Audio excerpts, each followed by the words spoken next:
14절. 헬레신 테카이 바르바로이스.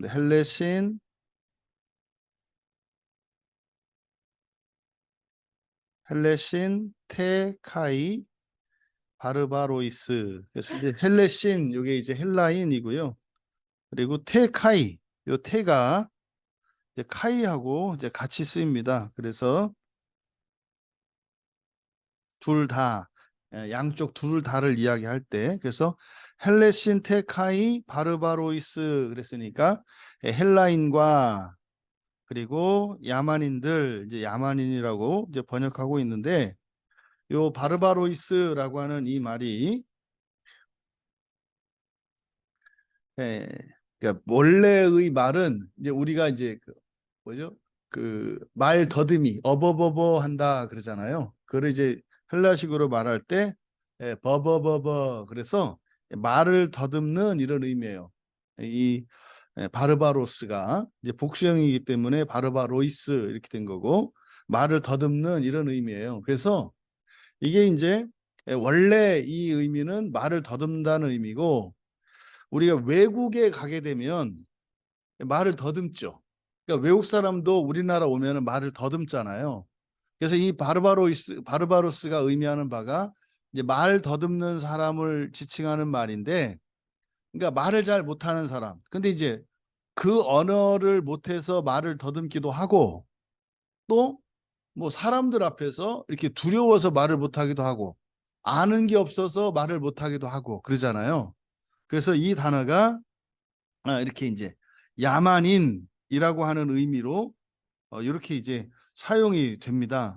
그래서 헬라어나 라틴어, 헬라어나 라틴어를 사용하지 않는 사람들, 그러니까 이제 예수님, 그러니까 초대교회 당시에 주로 이제 사용했던 언어가 헬라어하고 그다음에 아람어 이렇게 이제 같이 사용됐단 말이에요. 그러니까 만국 공용어는 헬라어죠. 그래서 헬라어를 못하는 사람들, 이 사람들을 바르바로스라고 이야기를 했고, 나중에 이제 가면은 뭐 우리나라 같은 경우, 요즘 같은 경우에는 뭐 영어가 거의 전 세계에서 많이 사용이 되잖아요.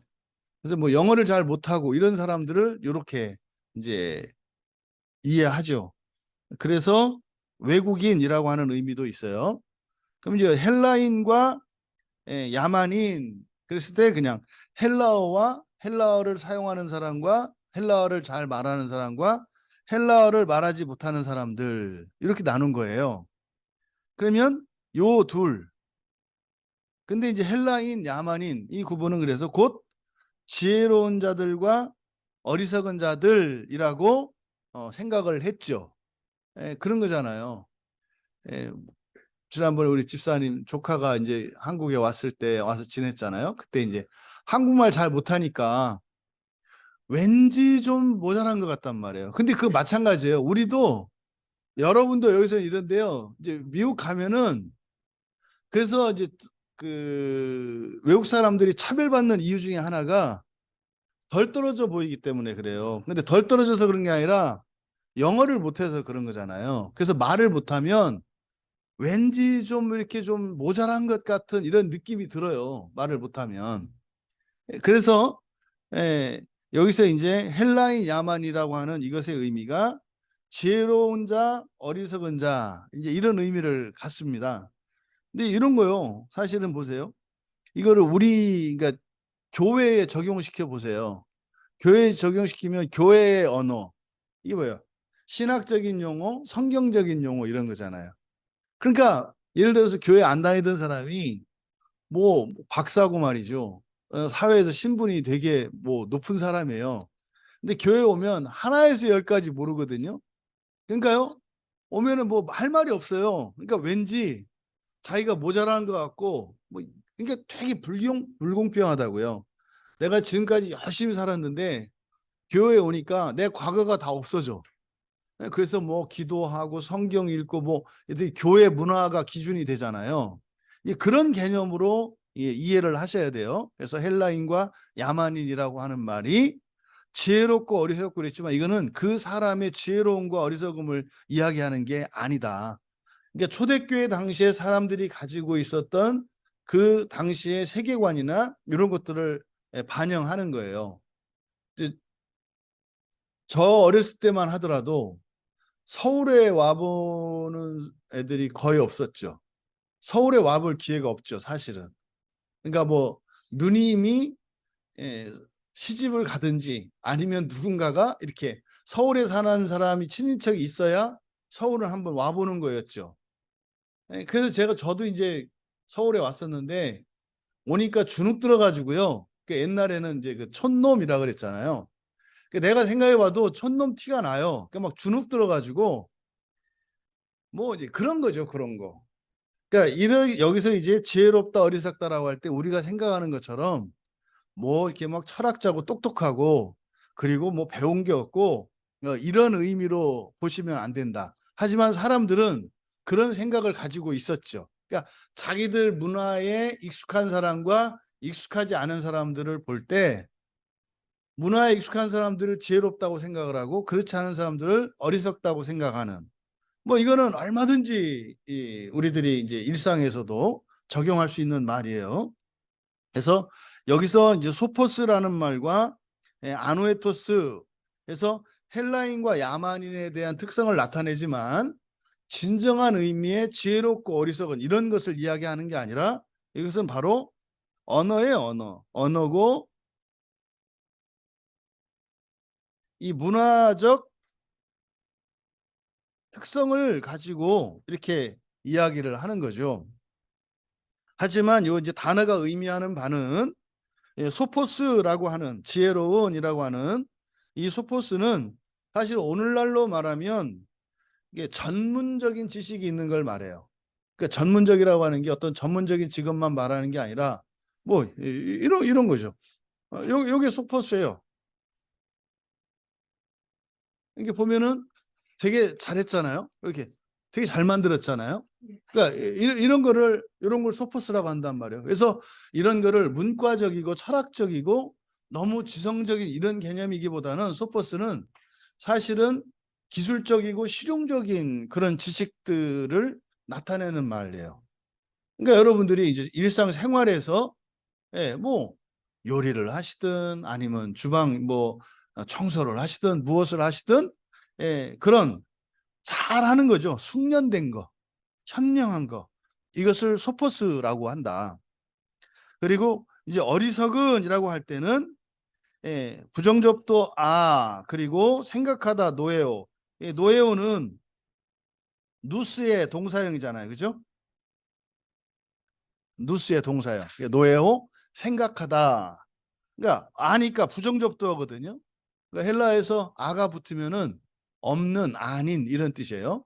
그래서 노에오 이게 이제 노에토스가 된 거거든요. 형용사형으로. 그래서 생각이 없는 이런 뜻이죠, 사실은. 어리석다라고 하는 의미가. 어리석다 그러니까요. 뭐 IQ가 150이야. 그리고 판사고 뭐 예를 들어서 의사고 막 그래. 그런데요. 교회에 와서 이렇게 보면은 갑자기 이상해지지 않아요, 사람들이? 제가 지금 뭐 뇌를 빼고 온다 이렇게 이야기를 하는데 성경을 읽고 말씀을 듣고 하는데요. 없어요. 요게 여기서 말하는 어리석은이에요. 그러니까 어리석은이라고 하는 것은 사람들이 생각할 때 어떤 덜 떨어진 이런 것이 아니라 사실은 요 생각의 문제예요. 생각하지 않는 거.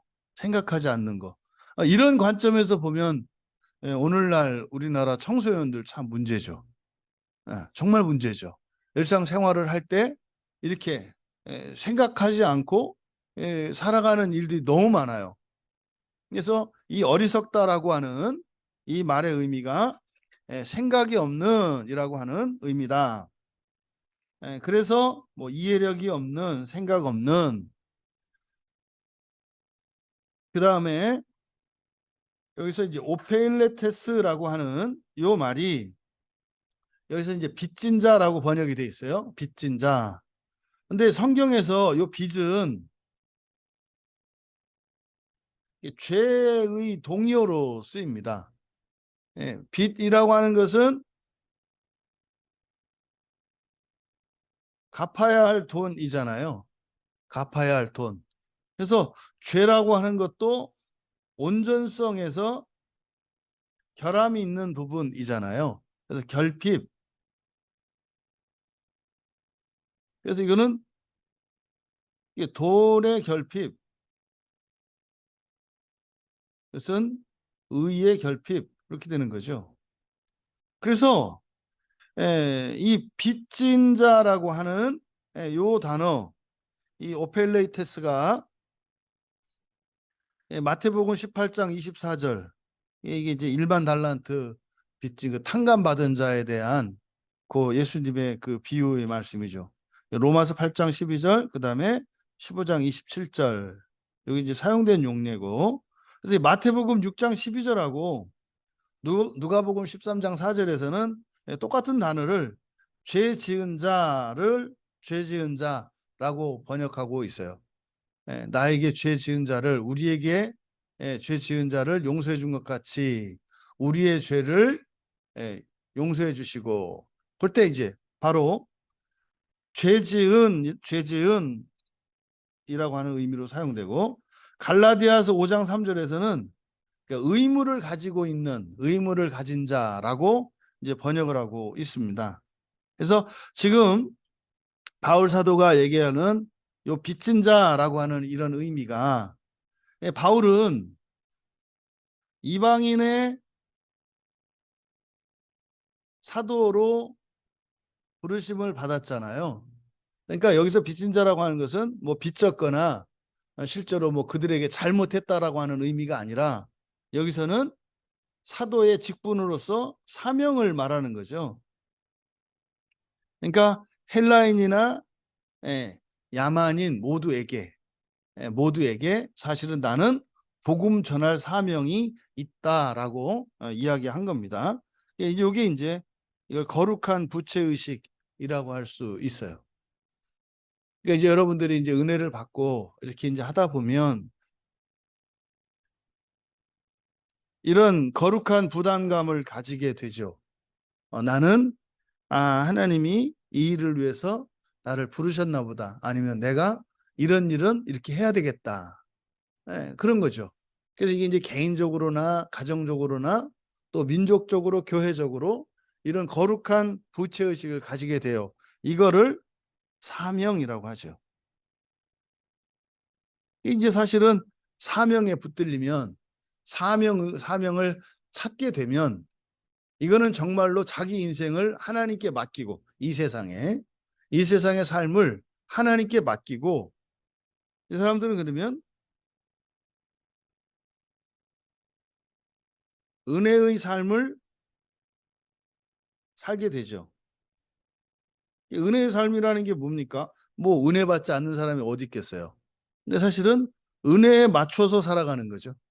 은혜에 맞춰서. 그리고 사실 하나님의 은혜로 모든 것들이 이루어지는 거죠. 그러니까 정말 예수님이 제자들을 파송하시면서 처음에 보내실 때 아무것도 가져가지 마라. 그렇죠? 입고 있는 옷 하나, 신고 있는 신발 하나, 그리고 전대에 돈도 넣지 말고 배낭도 가방도 가지고 가지 말고 그냥 가라 그러잖아요. 그게 바로 은혜의 삶인 거죠. 근데 은혜의 삶을, 이거 하나님 은혜를 안 주시는데 은혜의 삶을 계속 살 수 있겠습니까? 불가능하죠. 불가능하죠. 그러니까 여기는요, 반드시 시험이 있겠죠. 은혜의 삶을 살지 못하게 하는 시험이 와요. 그러니까 뭐 예를 들자면 뭐 3일을 굶었는데 누구도 밥을 안 줘. 밥을 먹을 데가 없어. 뭐 이런 거겠죠. 굶어 죽을 것 같아. 반드시 이 시험이 있죠. 이게 이제 사실은 홍해를 건너고 요단강을 건너는 이런 시험이죠. 그래서 광야에서 살았던 이스라엘의 이 광야 40년의 삶이 사실은 요 시험의 기간이었거든요. 아무것도 없는 곳에서 과연 여기서 먹고 살 수 있을까? 그거죠. 거기서 대부분 사람들이 다 넘어지잖아요. 그러니까 요 시험을 통과한 사람들이 바로 요단강을 건너서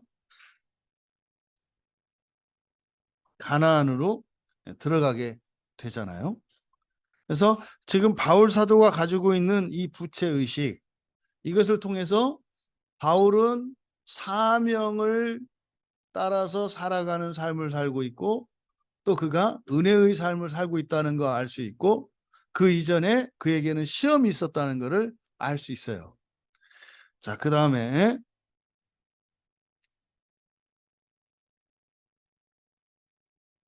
그러므로 15절 같이 읽겠습니다.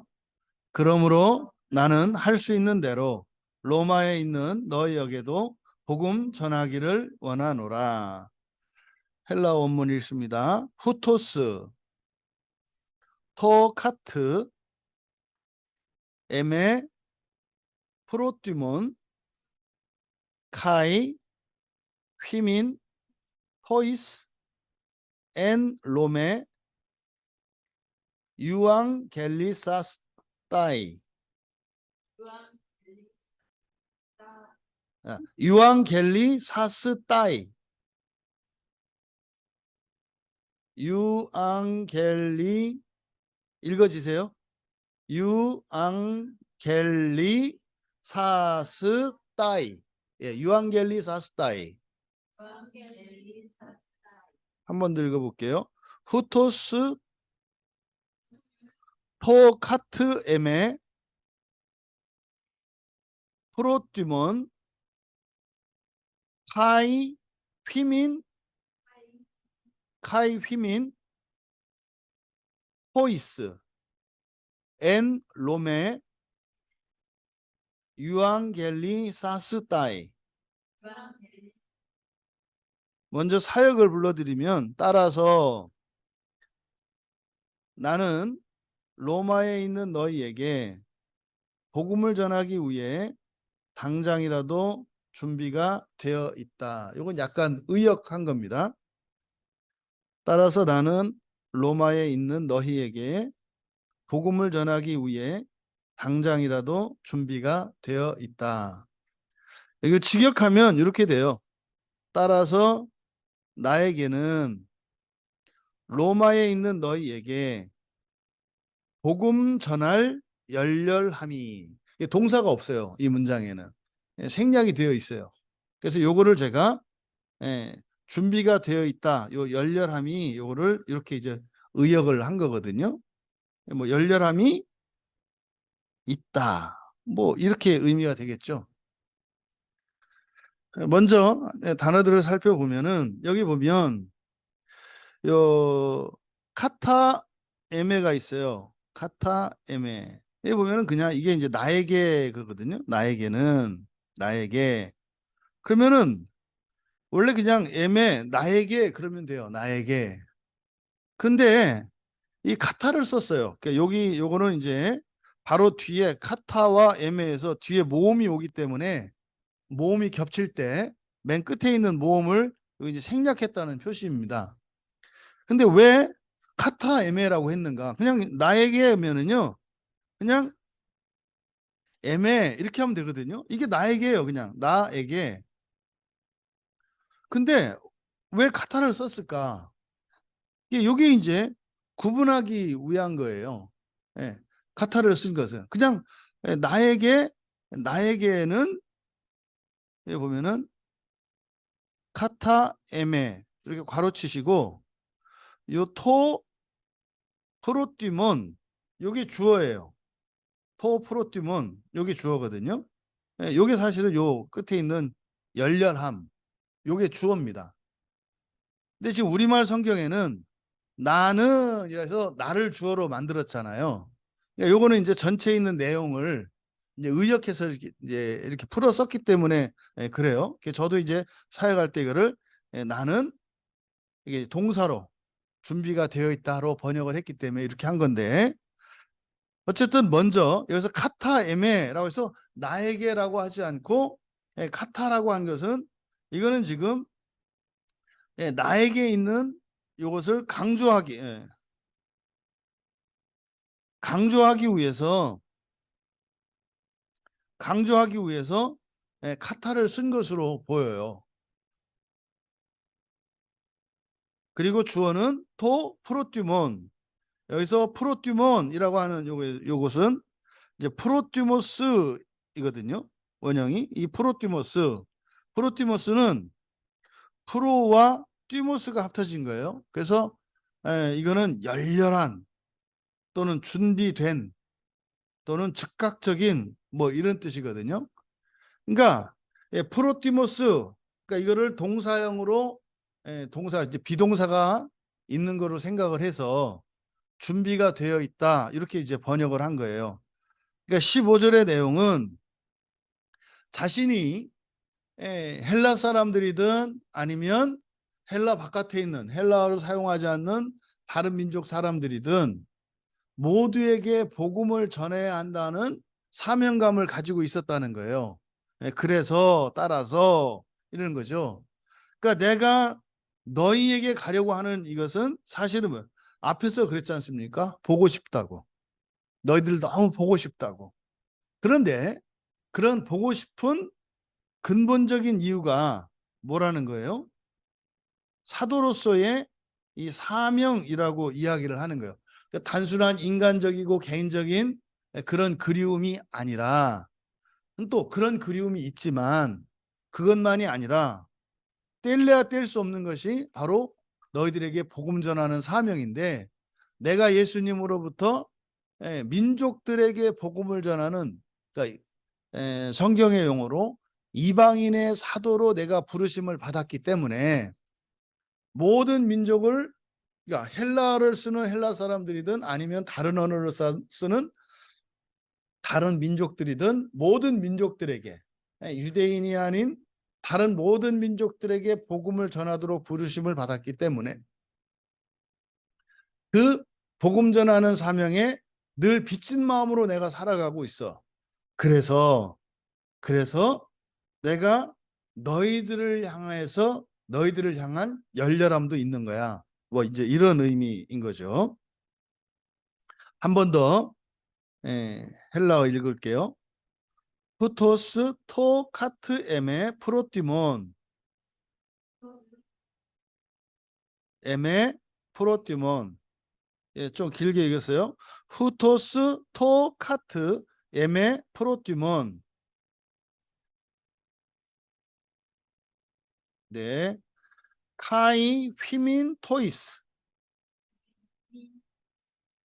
엔 로메 유앙겔리 사스타이 잘 읽으시네요. 사역한 거 한번 읽겠습니다. 따라서 나는 로마에 있는 너희에게 복음을 전하기 위해 당장이라도 준비가 되어 있다. 여기서 이제 당장이라도 준비가 되어 있다. 요거를 지금 열렬함을 이렇게 번역을 한 거예요.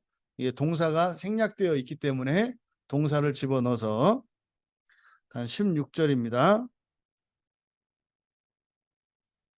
16절 먼저 개역개정 같이 읽겠습니다. 내가 복음을 부끄러워하지 아니하노니 이 복음은 모든 믿는 자에게 구원을 주시는 하나님의 능력이 됨이라. 먼저는 유대인에게요. 그리고 헬라인에게로다. 헬라 원문 읽겠습니다. 우가르 에파이스 퀴노마이 포 유앙겔리온 디나미스 가르 테우 에스틴 에이스 소테리안 한티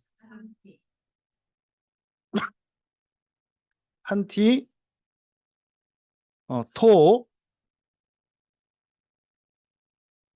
피스튜 온티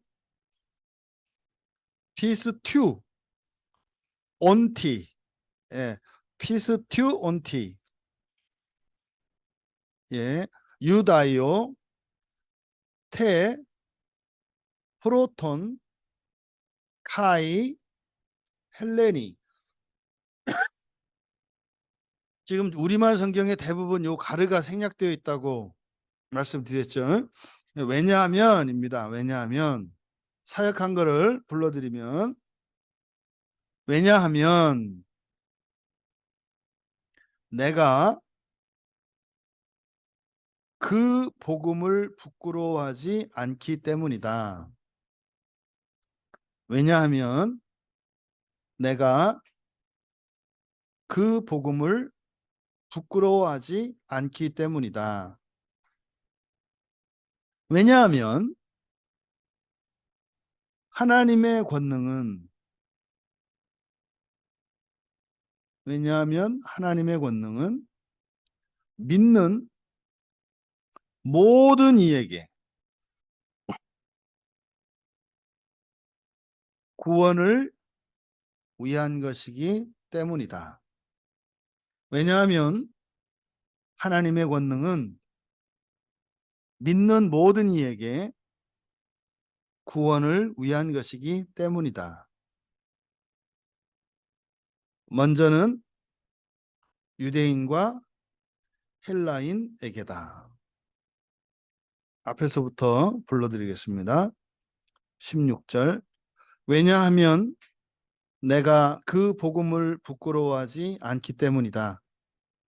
왜냐하면 하나님의 권능은 믿는 모든 이에게 구원을 위한 것이기 때문이다. 먼저는 유대인과 헬라인에게다. 이제 우리말 번역과 약간 그 의미상의 차이가 있어요. 이게 지금 우리말 성경은 내가 복음을 부끄러워하지 아니하노니 이 복음은 모든 믿는 자에게 구원을 주시는 하나님의 능력이 됨이라. 그래서 먼저는 유대인에게요, 그리고 헬라인에게로다. 여기 보면은 이유가 빠져 있기 때문에 이유를 나타내는 접속사 가르에 대한 해석이 빠져 있기 때문에 15절에서부터 계속 인과적으로 쭉 이어지는 문장인데 이게 잘 의미가 안 나타나요.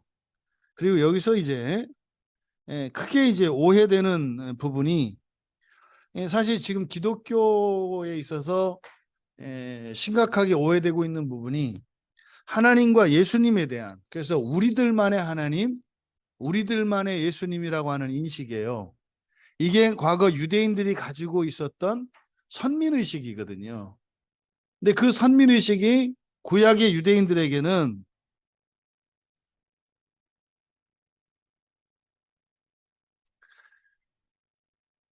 유대인들은 이건 혈통주의였잖아요. 유대인은 그냥 아브라함의 자손으로 태어난 이스라엘 민족이라고 하는 그것이 특권이었었고 그들에 대한 하나님의 특별 대우가 있다고 생각을 했고 그렇게 믿었어요. 그러면 이게 이제 오늘날 기독교인들에게 있어서는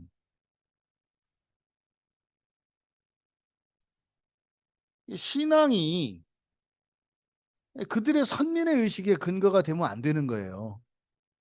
그러니까 이제 믿음이 은혜라고 하는 말과 믿음이라고 하는 말이 교인들끼리는요 그냥 통해요. 근데 밖에 있는 사람들이 객관적으로 들으면 은혜는 무한한 가치 있는 것을 값없이 거저받는 거래. 그러면서 믿음으로라고 할 때는 그 믿음도 은혜에 이어야 하잖아요. 근데 믿음으로 이야기할 때, 이 믿음 얘기를 할 때 사람들이 볼 때는 그거 은혜 같지 않아요. 자격 조건처럼 얘기를 하거든요. 심지어 이제 교회 안에 들어와 봐도 그러죠. 또 교회 안에 들어오니까 진짜 믿음, 가짜 믿음 막 이렇게 얘기를 하네. 그리고 대놓고 나서 그래요. 저 집사님은 믿음이 없어. 이게 뭔 말이에요? 집사라고 하는 의미가 뭐예요? 믿음이 있는 사람이라는 뜻이잖아요. 믿음이 있는 사람들이 교회를 섬길 때 어떤 일을 하는 거고 그래서 집사라는 이름이 주어진 거 아니에요. 그걸 풀어서 얘기하면 이런 거죠.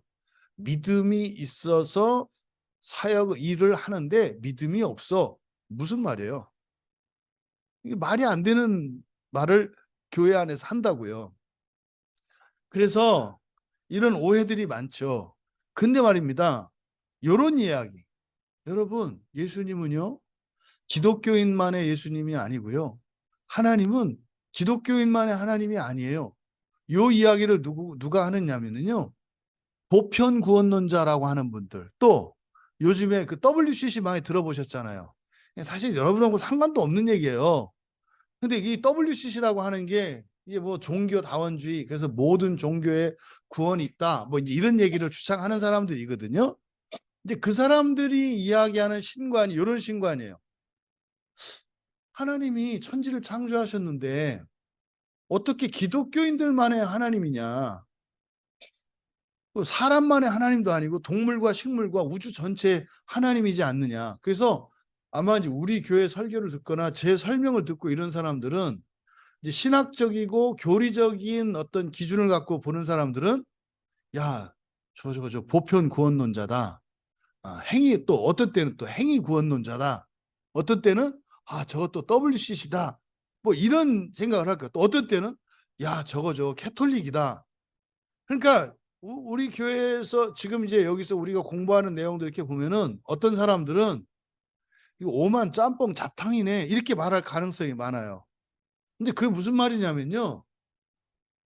캐톨릭, 그러니까 서방교회를 대표하는 캐톨릭, 동방교회, 개신교 안에서 장로교, 감리교, 침례교, 뭐 심지어는 뭐 이단, 뭐 이렇게 자유주의, 복음주의 이런 진영 안에요.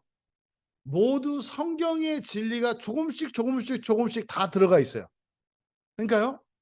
8K, 9K, 14K, 16K, 21K, 24K 이렇다 이 말이에요. 성경만 온전한 진리를 담고 있고요.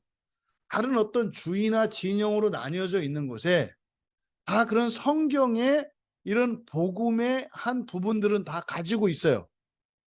그러니까 이 사람들은 성경 이야기를 하면, 그러니까 성경 얘기를 온전히 드러내면 그런 교리나 인간적인 기준을 갖고 보는 사람들이 듣기에는 어떻게 들려요?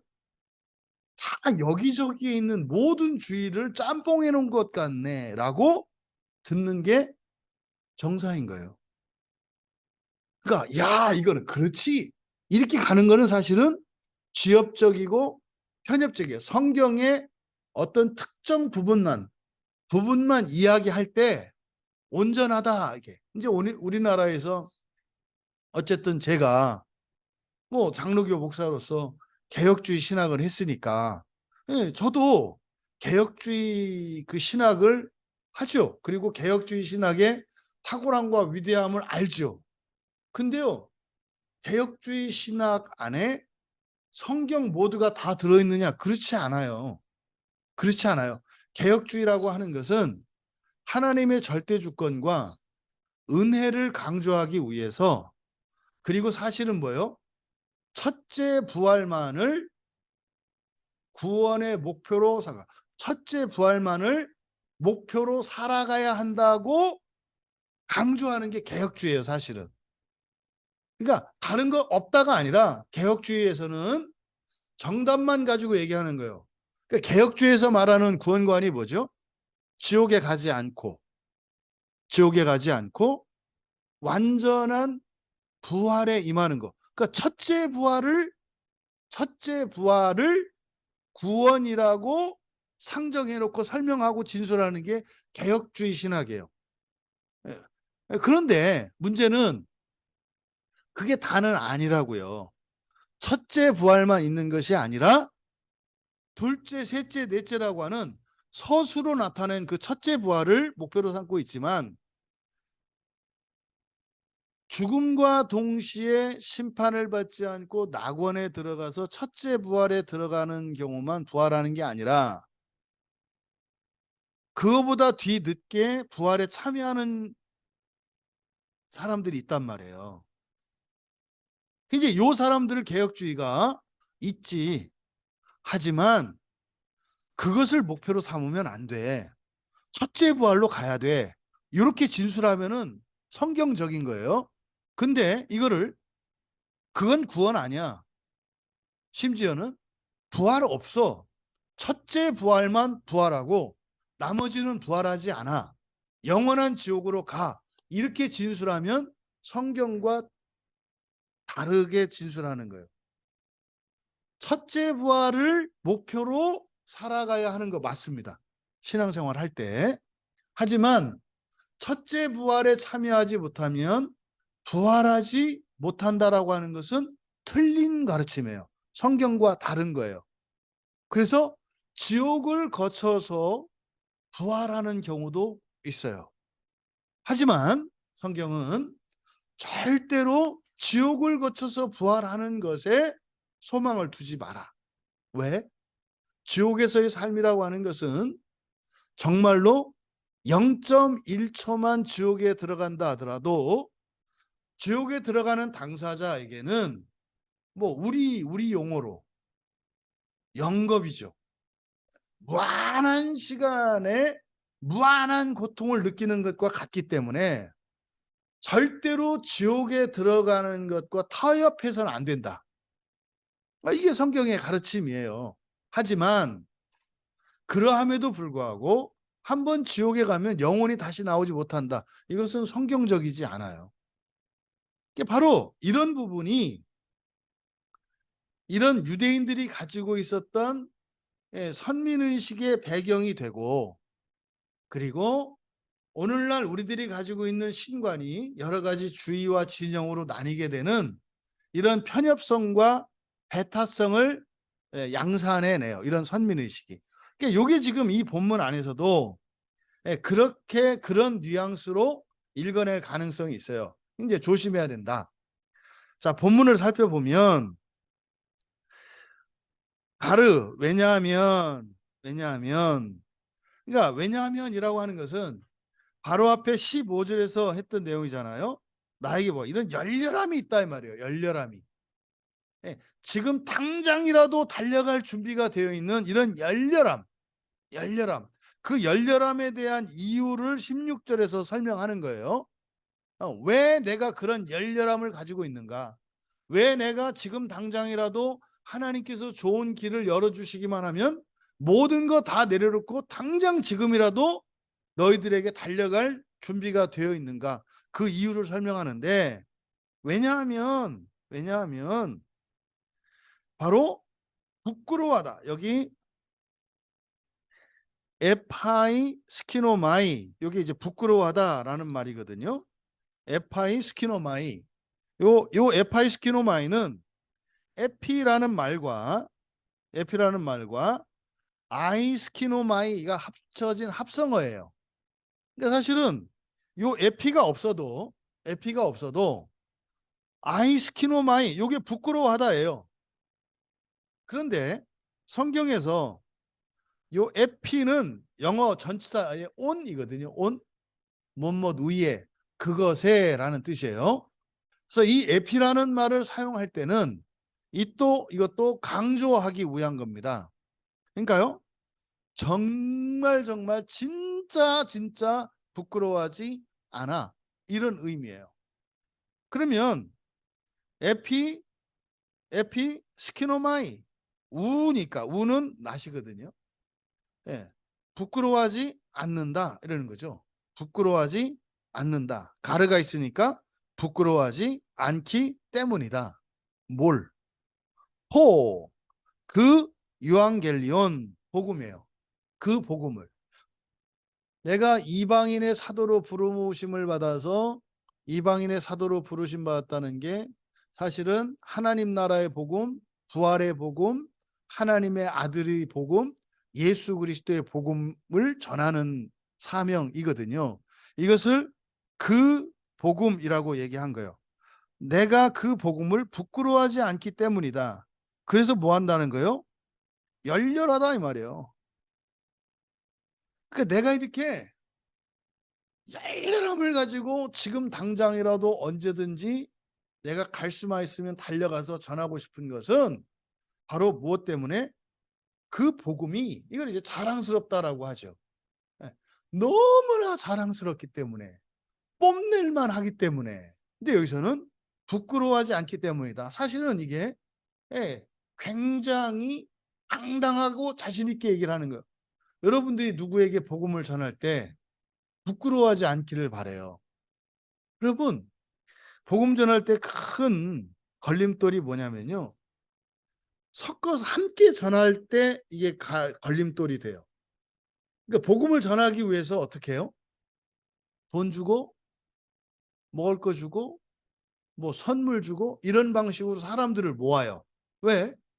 복음은 사람들에게 유인력이 없다고 생각을 하니까 일단 모아 놔. 오면 돈을 줄게요. 오면 선물 줄게요. 이제 모아 놔. 그리고 나서 이제 복음을 전해. 근데 앉아 있는 사람들은 사실은 뭘 더 좋아해요? 선물을 더 좋아해요. 그래서 복음을 전할 때 복음을 듣는 게 아니라 '언제 끝나나.' 생각하고 있어요. 그래서요. 교회에 수많은 시행착오입니다. 그런 방식으로 사람들을 교회에 모아 놓고 복음을 전해. 의도는 좋아. 일단은 좀 이렇게 듣기라도 하면 유익이 되지 않냐. 유익되는 거 맞아. 유익한 거 맞아요. 그 사람에게는 어쨌든 선물 때문에 왔을지라도 한번 들어보는 거 그 사람에게는 유익이 돼요. 근데 교회적으로는 그게 유익이 되지 않아요. 유익이 되지 않아요. 요즘에 지금 한국 교회 안에서 심각한 우리 이제 실제 생활 속에서 심각한 문제가 결혼 문제거든요. 지금 우리 이제 청년들에게 지금 심각한 문제가 결혼 그리고 출산 문제예요. 결혼을 하려고 하지 않아요. 결혼을 해도 아이를 낳으려고 하지 않아요. 이건 굉장히 심각한 문제거든요. 이게 오늘 그 인제 아침에 그 이제 뭐 미국에 있다 이제 오신 목사님 그 부부하고 같이 인제 이야기를 나눴는데 인제 이런 얘기를 했죠. 한국 교회 상황들을 제 얘기를 하다가 그 지금 한국에서는 이 우리 젊은이들이 결혼을 안 하려고 한다. 심지어는 교회 안에 있는 아이들조차도 뭐 결혼에 대한 필요를 느끼지 않고 필요를 느끼는 정도가 아니라 아예 뭐 안 하려고 맘먹는 애들이 너무나 많다. 또 결혼하겠다고 하는 아이들 중에서도 심지어는 아이는 안 낳는 것을 전제로 해서 결혼한다고 한다. 이런 얘기를 했더니 그 목사님 부부가 그런 얘기를 하세요. 미국 안 그렇다는 거예요. 미국은요. 애들 셋, 넷 다 낳고요. 결혼 안 하고 이런 생각 안 한다는 거예요. 그러니까 이게 이런 애 저런 애도 기독교 신앙의 토대 위에서 세워진 미국이라고 하는 나라와 이제 뭐 우리나라에 복음이 들어온 지가 뭐 이제 뭐 한 뭐 160 년, 170년 남짓 된 뭐 우리나라 사이에 큰 갭이 있는 거죠. 근데요. 시간적으로 그렇게 우리가 절대적으로 부족했나? 그렇지 않아요. 사실은 교회에서 복음이 온전히 전해지지 않고 있기 때문에 이런 현상이 일어나고 있다고 보이거든요.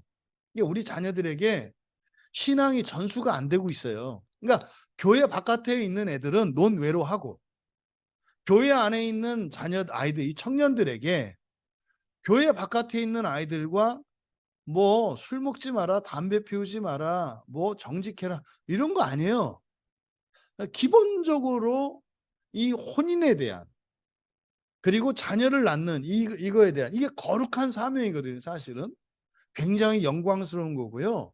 이거는 사실은 우리가 피할 수 없는 우리가 선택할 수 있는 게 아니에요. 선택할 수 있는 게 아니에요. 이건 거룩한 책임이거든요. 이런 게 전수가 안 되고 있어요. 왜요? 바로 이런 신앙 문제 때문에 그렇습니다. 신앙이 제대로 전수가 안 돼요. 왜요?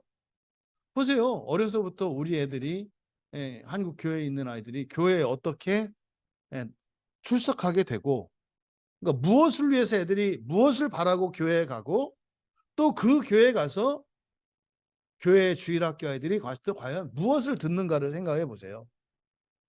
지금 뭐 대부분 너무나 마음 아프지만 뭐 모태신앙으로 자랐던 아이들의 대부분이 뭐 19살 이제 20살 되기만을 기다리면서 마치 저는 20살까지 부모님의 노예로 살다가 20살만 되면 출애굽할 수 있는 게 아니라 뭐 탈출하는 걸로 그 교회가 애굽이 돼 있어요, 교회가.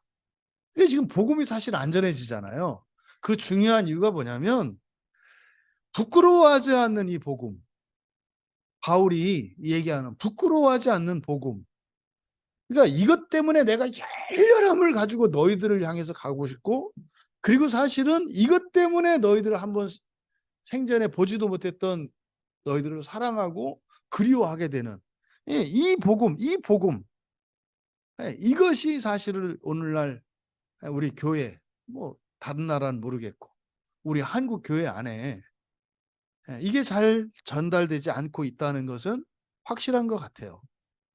그럼 여기서 바로 그 복음, 이게 이제 예수님이 처음에 하셨던 말씀이잖아요. 우리가 히브리서 주일마다 히브리서 6장 1절 말씀 이렇게 매 주일마다 읽는데, 예수님이 하신 그 처음의 말씀, 하나님 나라죠. 하나님 나라 복음이죠. 이게 이제 부활의 복음이고 하나님의 아들 되는 복음이고 신이 되는 복음이고 이거죠. 이게 바로 그 복음이에요.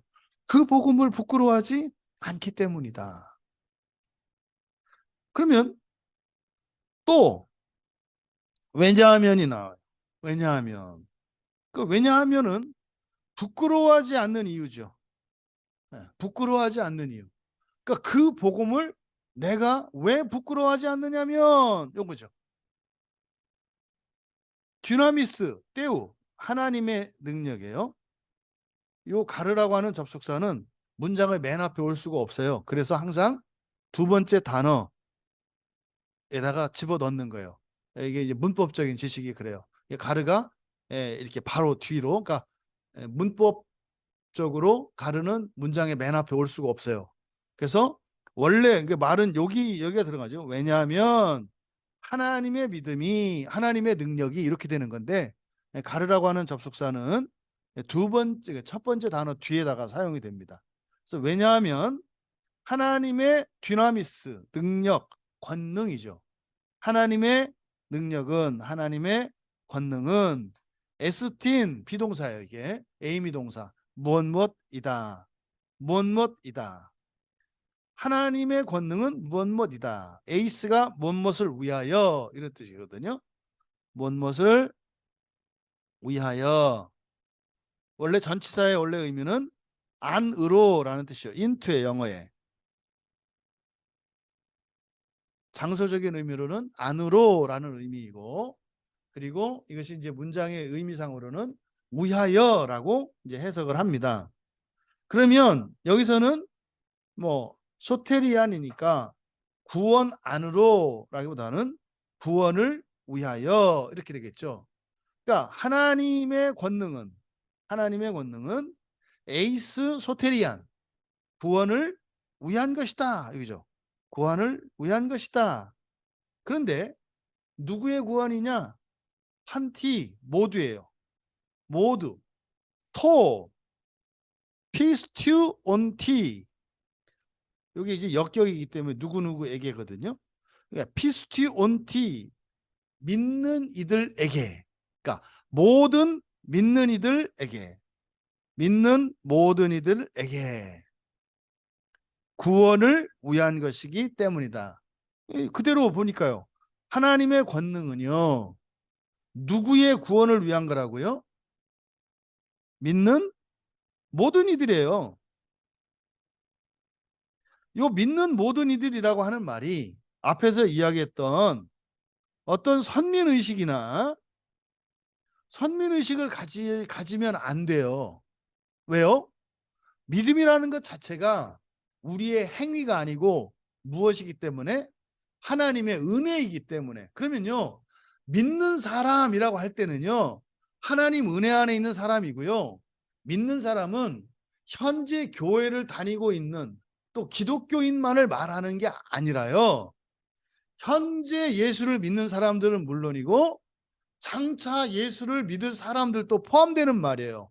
왜요? 믿음이라고 하는 말은 여기서 믿다, 피스티오인데, 믿다라고 하는 말이 가지고 있는 의미, 첫째, 맞다, 받는다 이 말, 위임 받는다 이 말이에요. 맞다. 또 맡기다. 누가복음 이제 뭐 인용 구절입니다. 무엇을 맡다. 로마서 3장 2절, 그리고 누가복음 16장 11절에서는 맡기다. 그러니까 맞다, 맡기다라고 하는 의미를 가져요. 이 믿다라고 하는 피스티오가. 또 뭐 이제 맡기다, 맞다라고 하는 것과 받다 같은 의미죠. 맞다와. 근데 고린도전서 9장 17절에서는 이제 받다라고 번역되어 있어요. 그리고 충성되다라고 하는 의미가 있어요. 근데 말입니다. 이 믿다의 명사형 믿음 할 때는 항상 믿음은 어떻게 이해해야 된다? 두 개의 동심원 안에서 하나님의 믿음 안에 있는 나의 믿음, 이렇게 이해하셔야 된다 그랬어요. 그래서 믿음이라고 하는 단어가요, 상대적인 용어잖아요. 그렇죠? 혼자 믿는 게 아니잖아요. 누가 누구를 믿고 누가 누구에게 믿겨지고 이런 거 아닙니까? 그래서 믿음이라고 하는 단어 자체가 이게 관계적인 용어예요. 그래서 믿음이라고 할 때는 하나님이 나를 믿는 믿음 안에 있는 나의 믿음, 이렇게 얘기해야 되는 거예요. 좀 더 자세히 얘기하면 나를 믿으시는 완전한 하나님의 믿음 안에 있는, 하나님을 믿는 없는 것 같은 거, 없는 믿음에서 시작하여 점점 생겨나는 믿음, 이게 성경에서 사용하는 믿음이라고 하는 의미입니다. 그러면 믿는 사람이라고 할 때는 무엇부터 시작하는 거예요?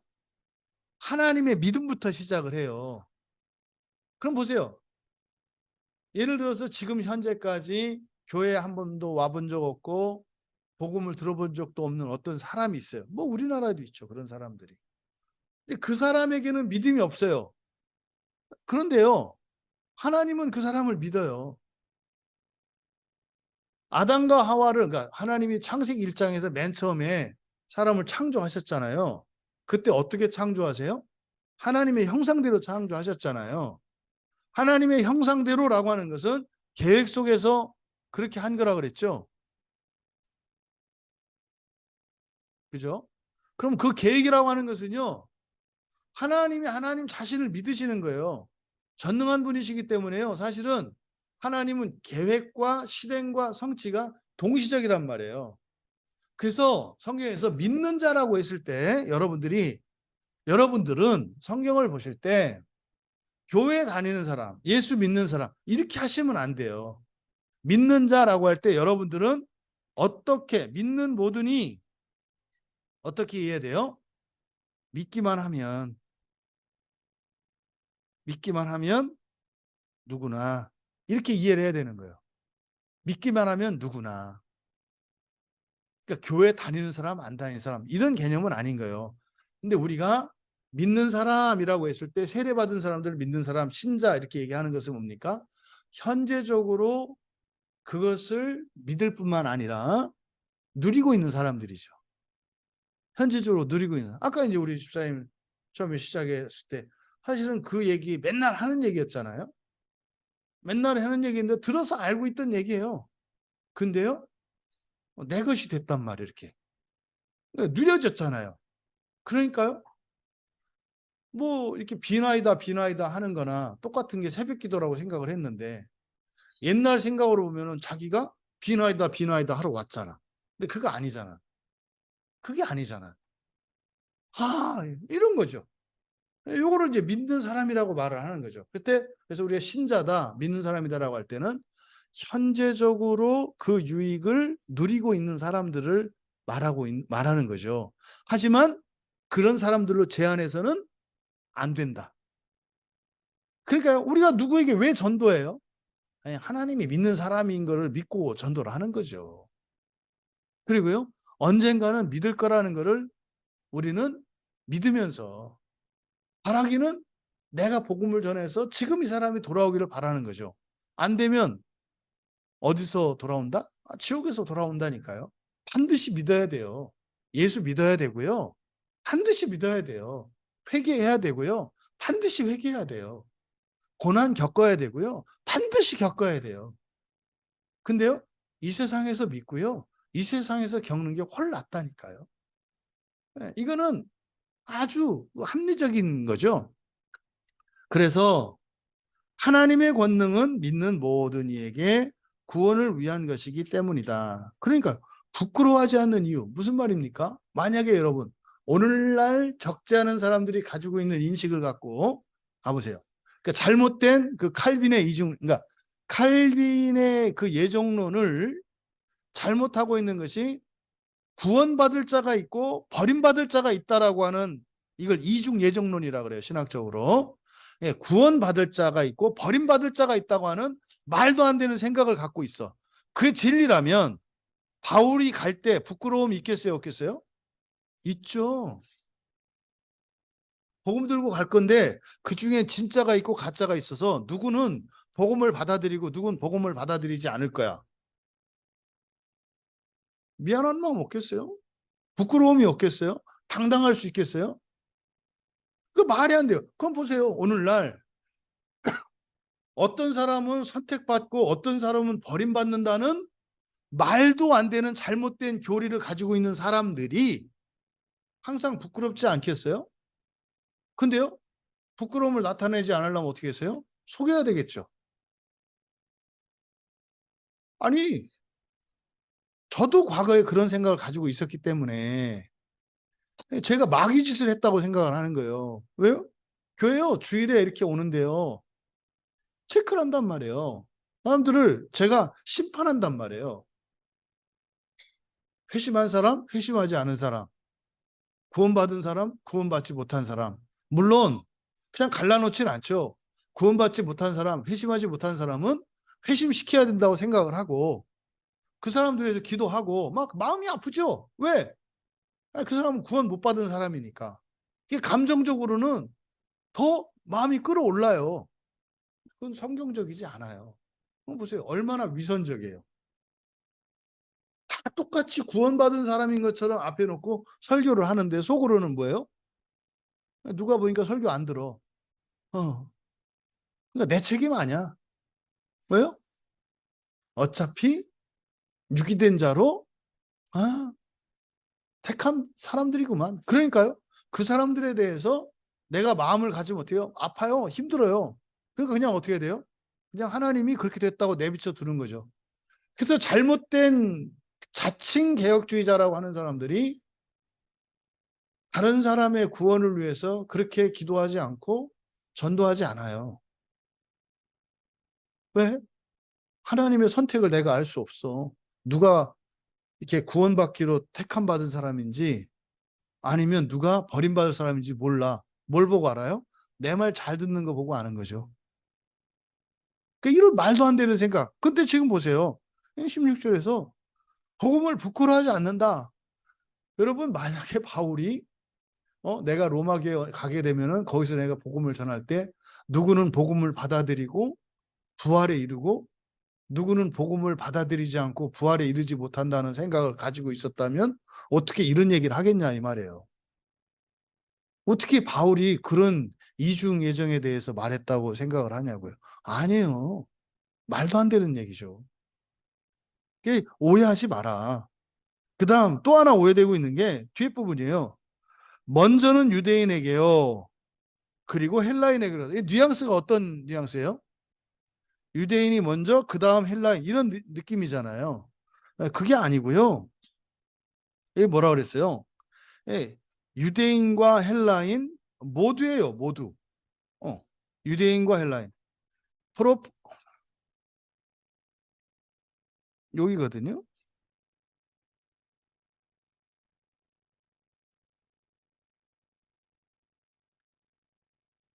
그 프로톤이라는 말, 여기 이제 먼저라는 뜻이에요.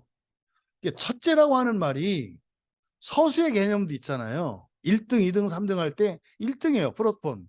이게 1등이니까 프로톤 이렇게 말할 수 있거든요. 근데 이게 보다 근본적인 의미는요.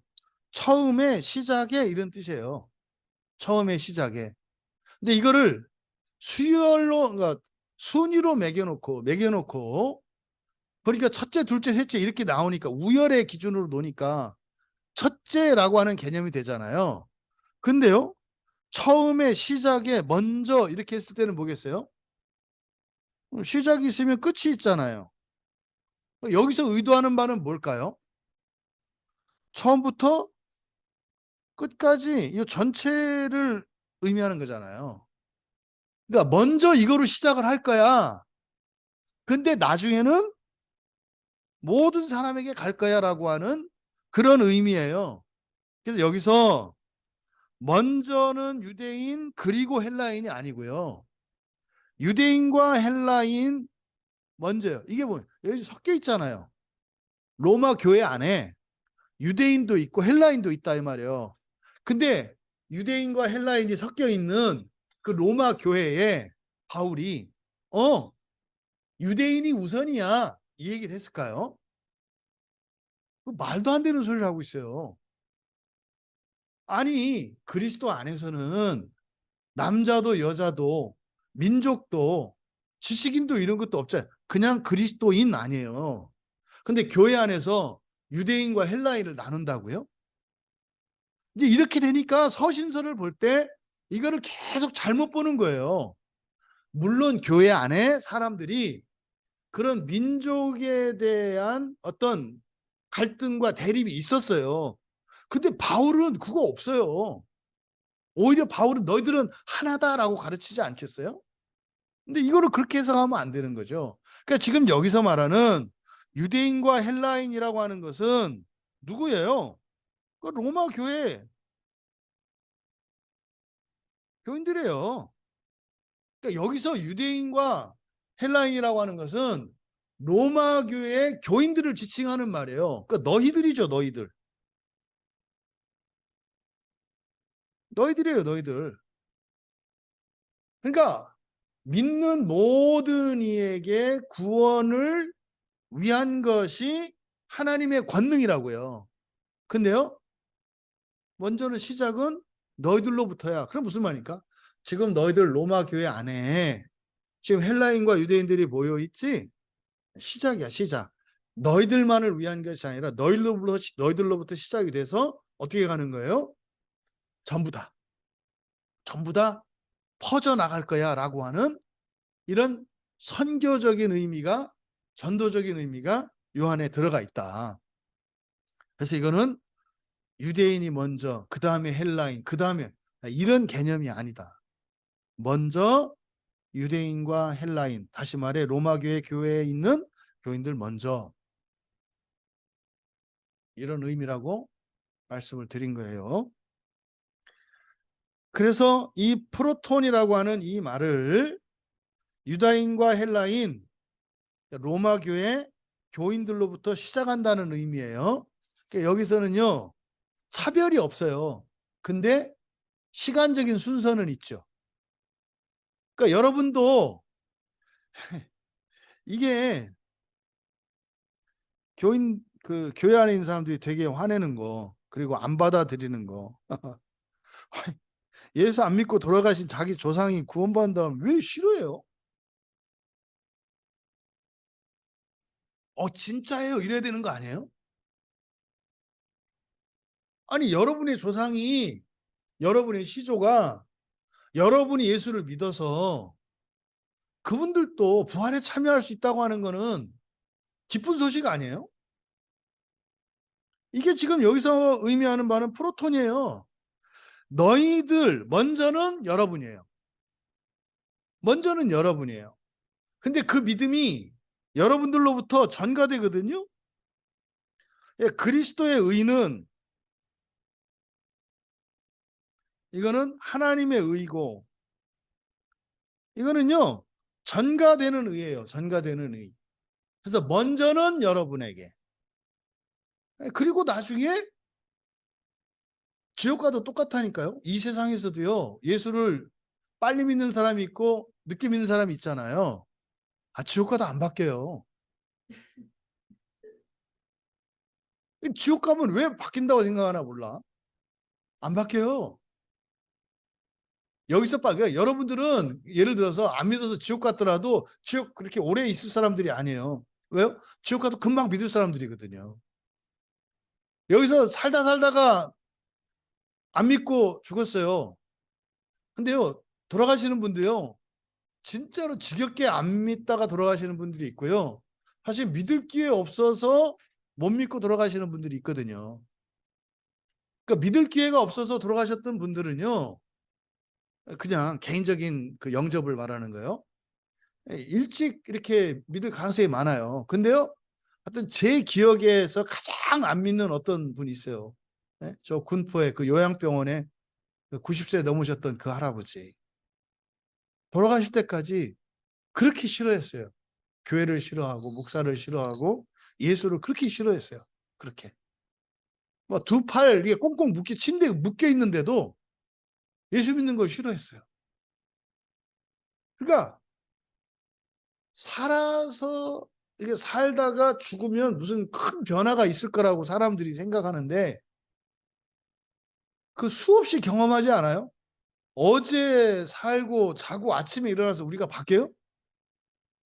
잘 안 바뀌어요. 똑같아요. 죽고 나서 바뀌는 이 사람들이 무슨 이렇게 죽고 나면 무슨 큰 그러니까 아주 그냥 그런 믿음과 그런 헛된 희망은 왜 이렇게 큰지 몰라. 아니 진짜 좋은 믿음과 진짜 좋은 소망은 안 갖고 헛된 확신과 헛된 그 희망은 왜 이렇게 강한지 몰라요. 그러니까 시간적인 순서는 분명히 있어요. 그래서 여기서 먼저라고 하는 이 말이 의미하는 것이 이걸 이제 무차별적 시간성이다. 차별은 없어요. 근데요, 시간적인 건 있다고요. 그러니까 이 프로폰이라고 하는 말이 나중에 첫째 부활로 연결되는 거예요. 그러니까 부활은 해요. 부활이라는 점에서는 차별이 없어요. 부활한다는 점에서는 차별이 없어요. 근데 즉시 부활하냐, 맨 나중에 부활하냐에 있어서는 바로 시간성이 있어요. 시간성이. 그러니까 이 무차별적 시간성을 나타내는 말이지.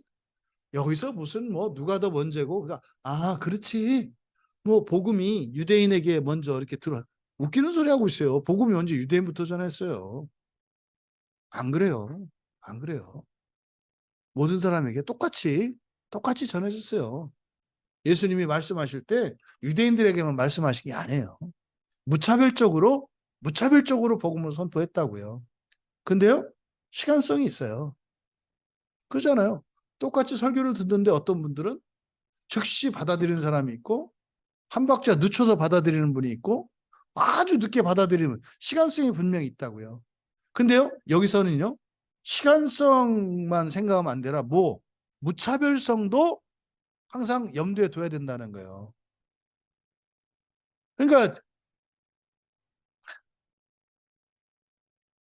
뭐 여기 계신 분들 저도 그랬고 영원한 지옥에 던져질 우리의 가족들 때문에 얼마나 마음 아팠어요. 너무 마음 아파서 포기하고 말았잖아요. 그냥 하나님의 주권에 맡기고. 제가 예수 믿고요. 큰 딜레마가 1년에 2번은 제가 힘들었어요. 그래서요. 그게 언제냐면 설 때하고 추석 때. 설 때 추석 때 제가 종산에 가거든요. 종산에 가면요. 25대조 할아버지부터 할아버지 할머니가 쭉 묻혀 있어요. 근데요. 답이 없잖아요. 영원한 지옥에 가신 분들이 예전에 그렇게 알았으니까 그렇게 배워서 그러면요 1년에 2번 되면 그러니까요 이 명절이 돌아오면은요 싫은 거예요. 그 직면해야 되니까. 근데 또 아버지 어머니 할아버지 하면 성면 안 갈 수 없잖아요. 하는데 괴로워요. 그럼 돌아가신 할아버지 할머니 앞에 가서요 영원한 지옥에 계신 할아버지 할머니께 말할 수도 없고 그것도 죽은 자의 구원이 없다 그러니까 그분의 구원을 위해서도 말할 수 없고 그러니까 어떻게 해요? 가기 싫어져요. 그것도 안 가면요 이거는 기본적인 인간의 도리를 못하는 것 같으니까 그러니까 괴로워지는 거예요. 명절만 되면. 이게 지금 사실은 무차별적 시간성을 마치 영원한 가름으로 선택과 유기라고 하는 잘못된 교리로 이해하고 있었기 때문에 그랬다. 지금 바울 사도가 여기서 16절에서 바로 뭐라 했어요? 내가 복음을 부끄러워하지 않아. 그 복음을 부끄러워하지 않는 이유는 그 하나님의 권능이 말이지 모든 이에게 구원을 주시기 때문에 내가 부끄러워하지 않는 거야. 그런데 말이지 거기에는 믿음이라고 하는 절대적인 단서가 붙어 있어. 거기에는 시간적인 차별성이 있어. 바로 믿는 자, 먼저 믿는 자, 나중 믿는 자가 있어. 이게 사는 동안만 그런 게 아니라 죽어서 지옥에 가서도 그래. 지옥에 가서도 빨리 믿고 지옥에서 빨리 나오는 사람이 있고 늦게 믿고 지옥에서 늦게 나오는 사람이 있어. 그러면은 그 사람들은 팔자냐? 아니에요. 그렇게 살아생전에 절대로 정말 천년을 꽉 채우고 나올 것 같았던 그분의 자손 중에 누군가가 예수님을 믿고 은혜를 받으면서 계속 본성을 변화시키면서 살아가. 그럼 본성의 변화는 같이 일어난다니까요. 그러면 천년 꽉 채우고 나올 것 같았던 그 할아버지가 줄어들어요. 뭐 때문에? 내 안에 이르는 성화의 일 때문에. 이거만한 효도가 어딨냐니까요. 여러분, 마음 기경은요, 진짜 여러분 감사하셔야 돼, 하나님께. 마음을 기경해서 나만 바꾸는 게 아니고, 나의 현재만 바꾸는 게 아니고, 나의 과거도 바꾸고요. 내 과거 정도가 아니라 거슬러 올라가서, 우리 조상들 중에서 지옥에 계신 분들이 왜 없겠어요? 계시지 않겠어요? 그분들을 도와줄 수 있다니까요. 이게 성경의 가르침이에요. 절대로 하나님은 한 사람도 버리지 않으세요. 요거는 무차별성이에요. 왜? 무차별성은 하나님의 전능. 이걸 뭐라 했어요? 작정의 보편이다. 이렇게 얘기를 했잖아요. 그러니까 지금 제가 16절 요 설명드리는 요 안에 제가 사실은 이제 많이 이렇게 살을 붙여서 얘기를 했습니다만 이해가 되시잖아요. 근데 이 설명 듣고요. 이거 이단이다 할 사람들 많아요. 이 설명 듣고 저거 이단이다. 이렇게 말할 사람들 많다고요. 맞아요. 이단. 이단의 의미가 뭐라고요? 성경에 대해서 다른 해석이다. 맞아요. 당신이 가지고 있는 해석과 내 해석이 달라요. 다 이단 맞아요. 당신이 1단이고 난 2단이고 내가 더 낫지. 태권도도 2단이 더 나은 거지. 1단보다. 2단이에요. 맞아요.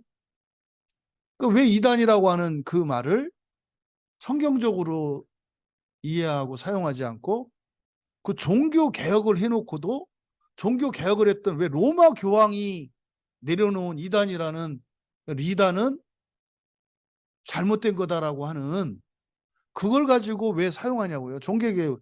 그러려면 신부가 돼야지. 이단 얘기하는 사람들은요. 캐톨릭으로 가야 돼요. 그는 로마교회 신부들이 하는 얘기예요. 아니 왜 개신교 목사가 이단 얘기를 해요? 신부가 돼야지. 자, 17절. 17절. 굉장히 중요한 본문이죠. 자, 같이 읽습니다. 17절. 복음에는 하나님의 의가 나타나서 믿음으로 믿음에 이르게 하나니 기록된 바 오직 의인은 믿음으로 말미암아 살리라 함과 같으니라. 예, 헬라 원문 읽습니다.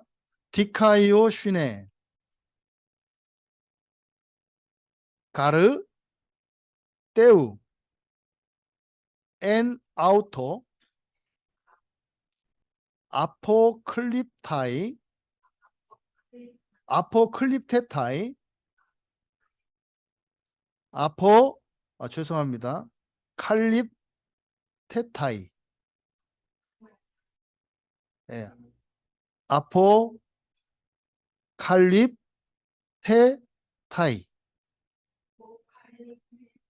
예, 아포칼립테타이 에크 피스테오스 에이스 피스틴 카토스 게그랍타이 호 데디카이오스 에크 피스테오스 제세타이 예, 여기도 마찬가지로 가르가 들어가 있어요.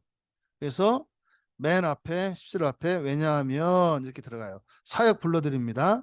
왜냐하면 그 안에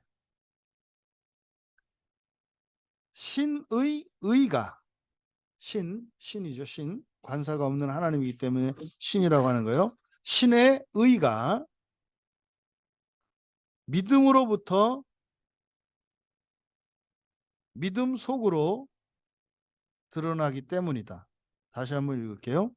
왜냐하면 그 안에 신의 의가 믿음으로부터 믿음 속으로 드러나기 때문이다.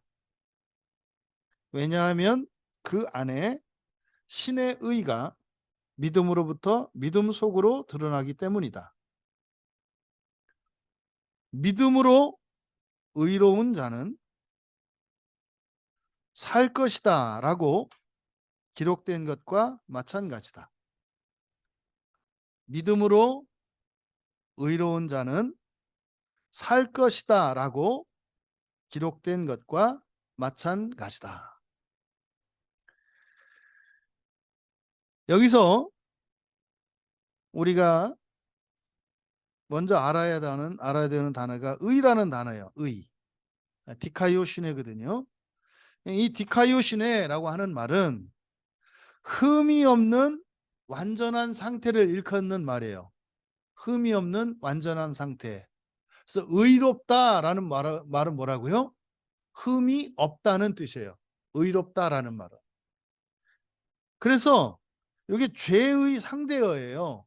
죄는 흠이 있는 거죠.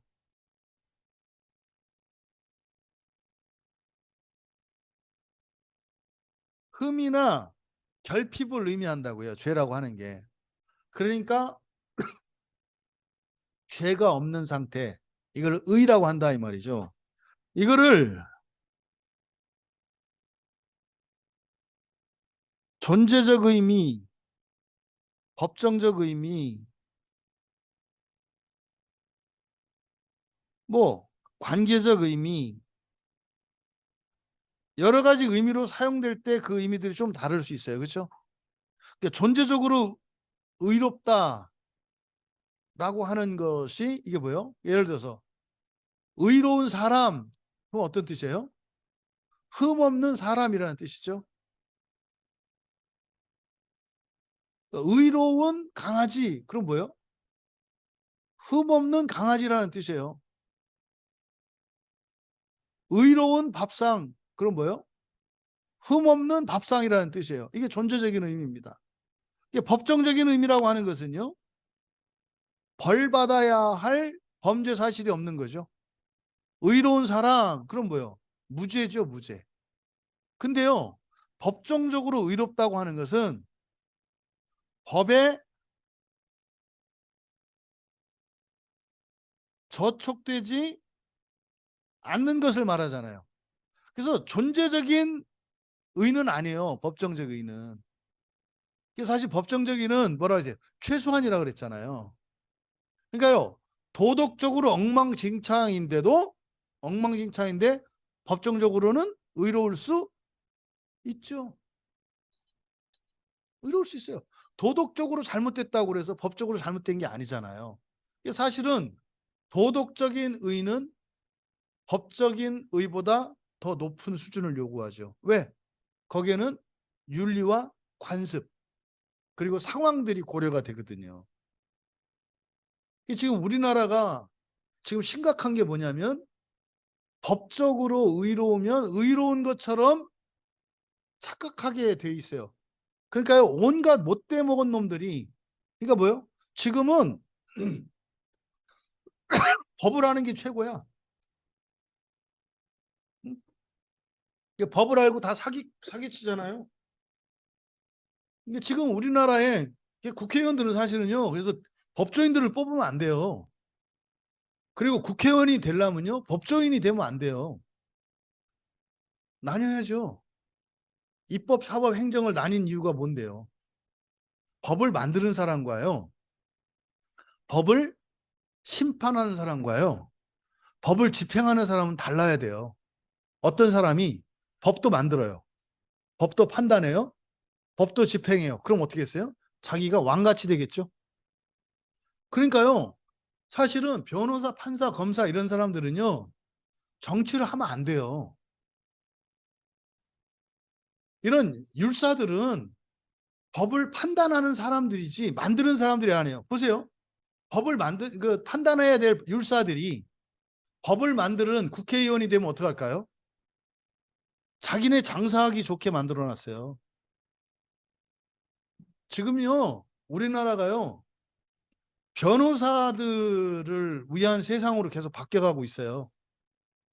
여러분들이 모르는 법이 무지무지 많거든요. 소송만 걸면요, 사건이가 돼요. 지금 이제 법으로 다 만들어져 가지고요. 앞으로 아마 이제 10년 정도, 5년, 10년 정도 지나면요. 변호사들의 나라, 율사들의 나라가 될 겁니다. 왜요? 다 소송이거든요, 소송. 그러니까 말도 안 되는 것을 다 법으로 만들어 놔요. 알아서 해야 될 거를 법으로 만들어 놓으면 시비 다툼이 되거든요. 그러니까 이 변호사들, 검사들, 판사들이 국회의원이 되니까 말도 안 되는 그 법들을 만들어서 국민들은 전혀 모르거든요. 그러니까요, 너무너무너무 기가 막힌 거예요. 그래서 원래 국회의원들은요, 기본적으로 도덕성이 있는 사람들이 국회의원들이 돼야 되고요. 첫째가 도덕성이에요. 국회의원들은.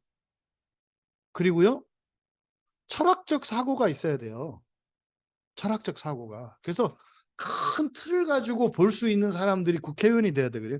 그래서요, 원래 정치인들은요, 존경받는 사람들이, 그러니까 인간적으로, 사회적으로, 사상적으로 존경받는 사람들이 국회의원이 돼야 돼요. 그리고요, 약간 세상 물정을 좀 모르는.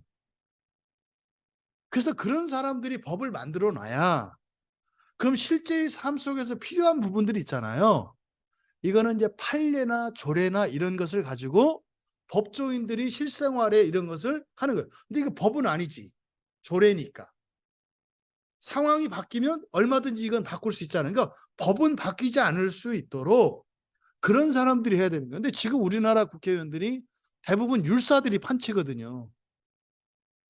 그러니까요, 굉장히 심각할 정도로 국민들이 어려워져 가고 있는데 그걸 몰라요. 그러니까 아주 속이 터져요, 진짜로 이렇게 보면. 그러니까 아니, 왜 변호사가, 왜 검사가, 왜 국회의원을 해요? 그 사람들은요, 원래 국회의원의 비서 역할을 해야 되는 사람들이에요. 국회의원들이 뭘 만들 때 국회의원들은 비서를 두게 돼 있거든요. 그런 전문가들이 비서예요. 그래서 이렇게 하면 현실적으로 이러이러한 문제가 생기고 하니까 그러면 이제 수정을 해서 법을 만들어야 되는데 이 사람들이 법을 만들고 있으니 뭔 얘기하다가 어쨌든 이 법정적 의미에서 의하면은 그렇다라는, 그래서 법적으로 의롭다고 하는 이것은 결코 우리에게 목표가 되거나 이런 거 되면 안 된다. 뭐 관계적 의의 마찬가지죠. 예. 관계적으로 그런 거잖아요. 우리 가족은 행복해요. 우리 가족은, 그러니까 의로운 가족. 그건 뭘까요? 가족으로서 온전한 가족이에요. 그렇죠? 근데요, 그게 옳은 건지 틀린 건지 선악은 없어요. 아주 악당들로 이루어진 가족이야. 예? 다, 다 도둑 집안이야. 예를 들어서. 그런 집안도 의로운 집안이 있어요. 왜요?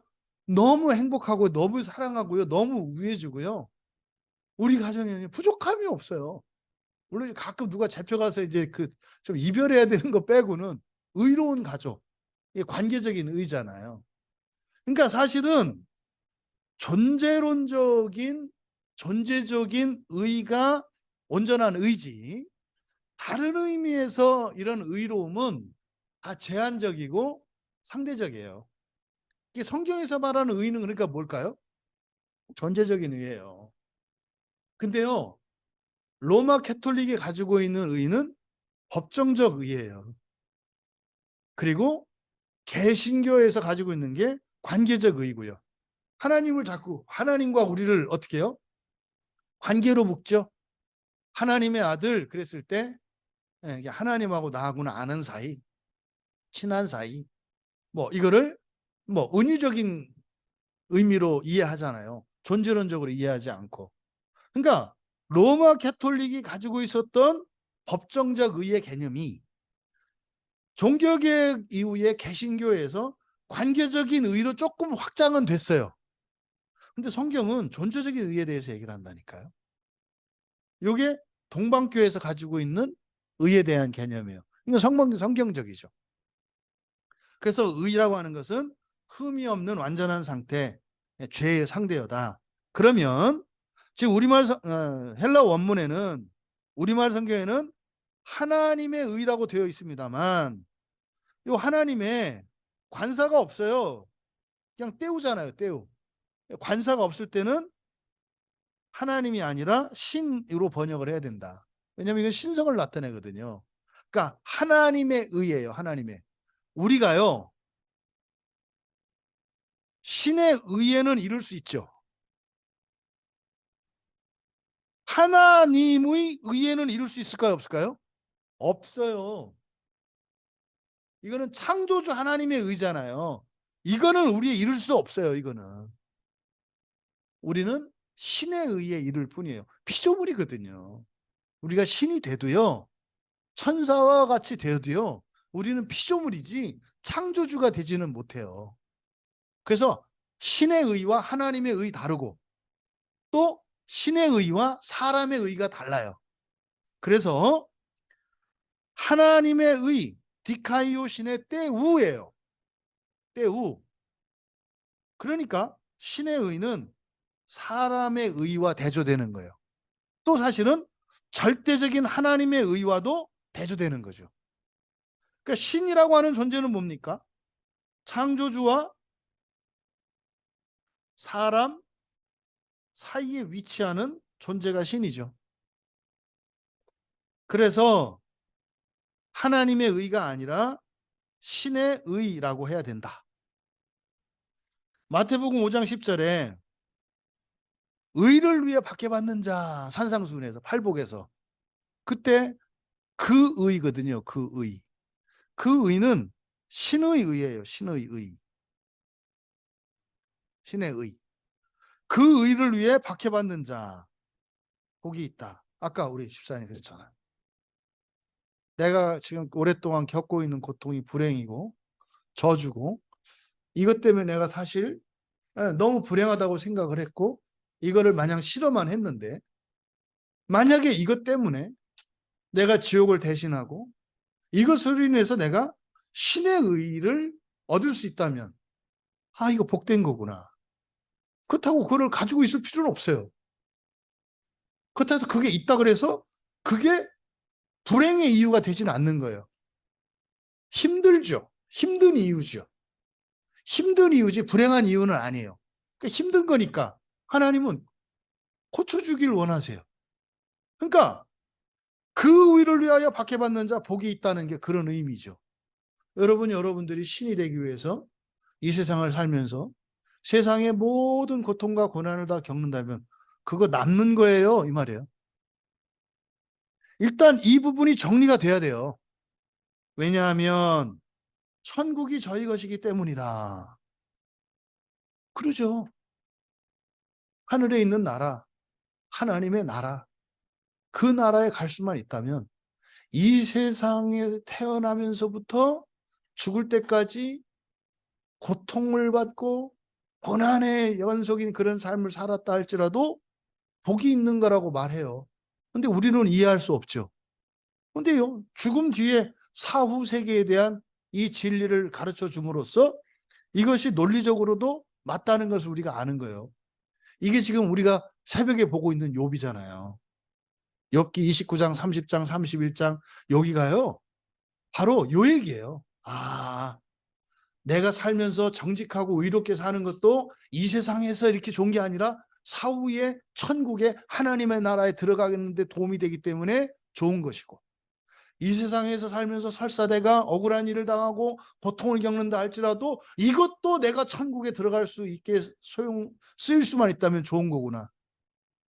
이 얘기 지금 욥이 새벽에 하고 있거든요. 요거죠. 그 다음에 어렵습니다. 우리말 성경에는 믿음으로 믿음에 이르게 하나니 이렇게 번역을 했어요. 근데 직역하면 이렇게 되는 거예요. 에크 피스테오스. 믿음으로부터예요. 믿음으로부터.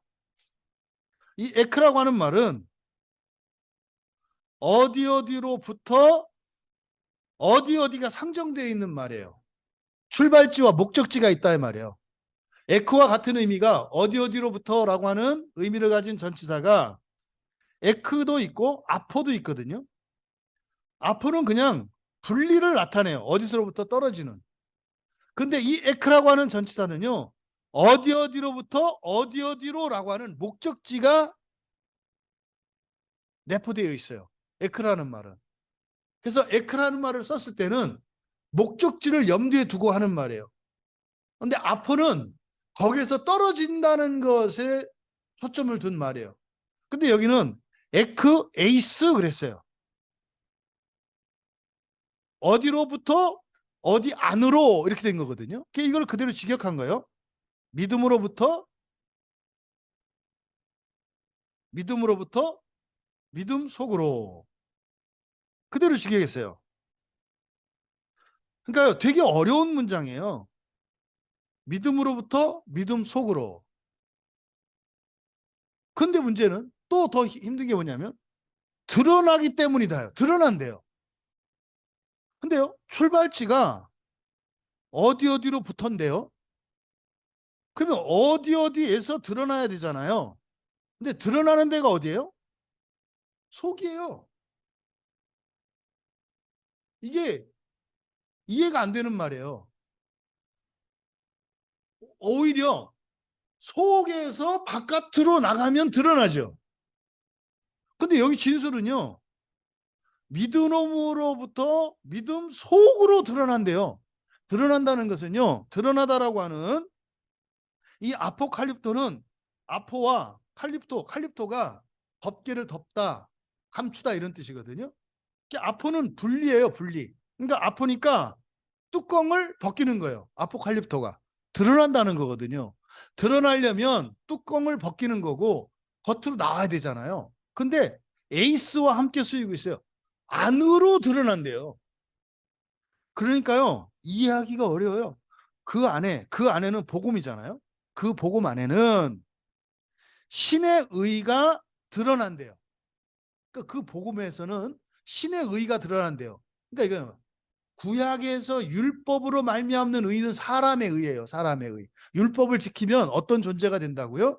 의로운 사람이 돼요. 완전한 사람이 된다고요. 근데요, 복음은요, 무엇에 대해서 얘기한다고요? 신에 대해서 얘기한다고요. 그러니까 복음은요, 복음으로부터 말미암는 의는 신의 의를 드러내요. 그러니까요, 의로운 신에 대한 얘기예요. 복음은 사람이 아니에요. 사람은 율법이라고요. 그래서 그대로 신의 의가 믿음으로부터 믿음 속으로 드러나기 때문에 이게 이해하기가 어려워요. 그러니까 이거는 이해할 수 있는 게 아니라 믿음으로 받아들여야 되거든요. 그럼에도 불구하고 이제 목사는 설명해야 될 의무가 있어요. 그럼 이거를 어떻게 이해할 수 있을까? 구체적으로 여기서 진술하고 있지 않습니다만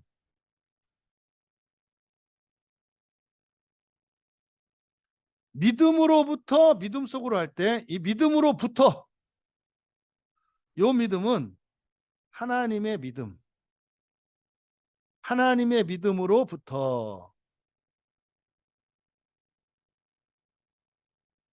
사람의 믿음 속으로,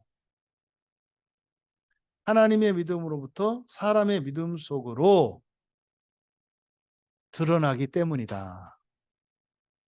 믿음이 하나님의 믿음에서 시작해서 우리에게 된다 했잖아요. 그러니까요, 요거를 그림으로 그리면은요, 우리가 이해할 수 있어요.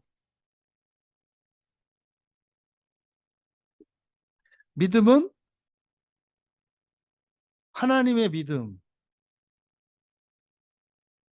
믿음으로부터 그러니까 믿음이 하나님에게서 사람으로 주어진다고요. 그러니까 출발지가 여기에요. 여기 바깥에 하나님의 믿음. 여기는 사람이에요. 사람.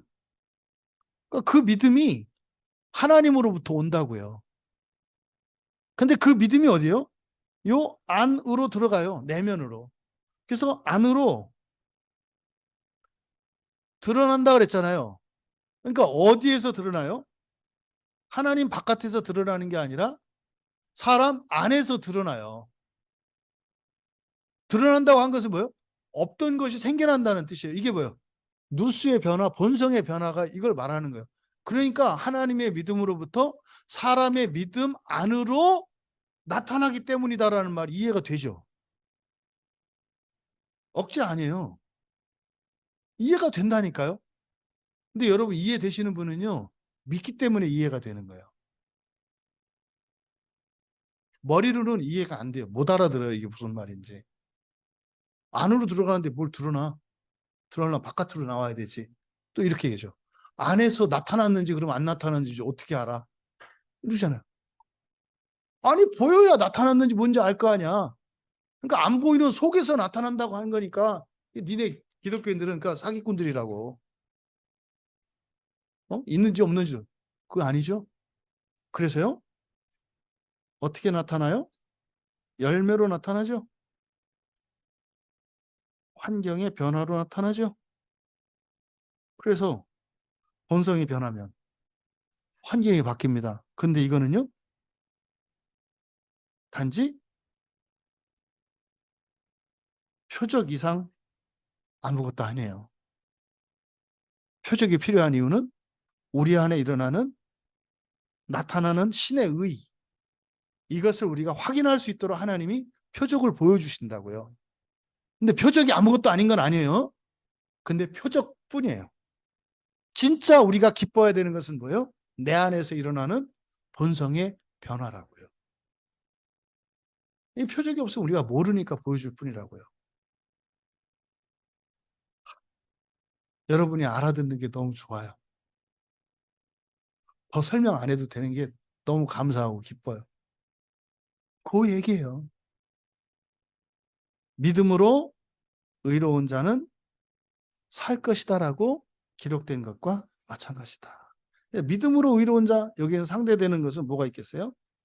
복음으로, 율법으로.